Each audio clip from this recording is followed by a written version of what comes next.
আসসালামু আলাইকুম, সবাই কেমন আছেন? গতকাল বাবা বেটি মিলে আমরা গিয়েছিলাম চা খেতে কুষ্টিয়ার। এর আগে একটা ভিডিও দিয়েছিলাম যে ওই সময় সেদিন চা খেতে পারিনি, তো আজকে চা খেতে পেরেছি। তো বেশ মজাই ছিল। ওরা রুটিটা খুব ভালোভাবে খুব সুন্দর করে বার্ন করে দিয়েছে। দেখেন কীভাবে বার্ন করছে, এই ভিডিওটা তুললাম। এবং পরবর্তীতে তারা আমাদের চা দিয়েছিল। আমার মেয়ে অর্থাৎ আমার বেটি খেয়েছিল রসময় চা, আর আমি খেয়েছিলাম নর্মাল চা।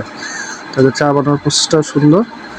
তো ধন্যবাদ সবাইকে আমার এই ভিডিওটা দেখার জন্য। আশা করি ভিডিওটা দেখবেন এবং বেশি বেশি শেয়ার করবেন।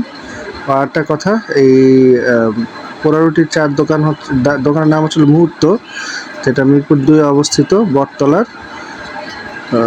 বটতলার পাশে, অর্থাৎ মিরপুর কেন্দ্রীয় মন্দিরের পাশে। তো ধন্যবাদ সবাইকে, ভালো থাকবেন। আসসালামু আলাইকুম।